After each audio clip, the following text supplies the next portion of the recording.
Nĩ gĩikaro kĩrĩa kĩrehete hamwe kanjũ ya athuri a Gĩkũyũ na kanjũ ya athuri a rũrĩrĩ rwa Jaluo, ikundi ici cierĩ ikĩarĩra mĩario ya gũtũgĩria thayũ wa bũrũri makĩria ihinda-inĩ rĩrĩ rĩa kwerekera kambĩ-inĩ. Hĩndĩ ya gĩikaro gĩkĩ athuri aya nĩ mahoete mũingĩ wa bũrũri gwĩthemana na mĩario ĩrĩa ĩngĩcũngĩrĩria ngayũkano cia kĩũteti na cia kĩndũrĩrĩ, ũndũ ũrĩa ũrathiĩ wĩhĩrĩirie makĩria ica ikuhĩ. Kuna vijana wanatumiwa vibaya sana kuendelea wa kulete mambo baya ya security. Unaona mtu ametembea pahali ameenda amepigwa, kuna vijana wanaitwa gunzi wanalipwa waende kupigana. Kama wazee tunakemea hiyo maneno zaidi. Wakati tunasikia maneno ambao yanatamkwa, matamshi ya watu ambao wanajiita viongozi wa nchi ya Kenya, na kama wazee tunaambia hii njia ambayo umetembea ni njia ambayo haina mfano mzuri kabisa. Me, I worked in Kiambu for 3 good years. Kenyatta died while I was in Kiambu court. I went there 77, nikatoka 79. Wakikuyu ni wazuri.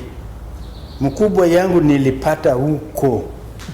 Kama huko mtu wa Kiambu hapa, kama unajua Karanja Kinyanjui, the first chief executive officer wa judiciary. Oho ikundi ici cierĩ nĩ ikomithĩtie gũkĩrĩrwo kwa ũrĩa warĩ president wa kana Uhuru Kenyatta nĩ atongoria arĩa megiritanagia na thirikari, ũndũ ũkĩgwetwo tambũkĩrĩra itarĩ na gĩtũmi, kuona Uhuru tiwe ũrĩ wathani-inĩ ũmũthĩ ũyũ. Na tuko tunaona kila pahali anafanyia watu kazi, na ilifika wakati wake wa kwenda nyumbani, lakini sio kusema ati sasa hana, kwa sababu sasa ni mzee, hana maono anayeambia wa Kenya kulingana na vile kunaenda. Nituona vibaya sana tukiona vijana wanamtukana vile wanataka. Uhuru Kenyatta yeye ni kijana yetu, na ikiwezekana tungetaka aje uko nyumbani Kisumu ili tumkaribishe, tumrudishie asante.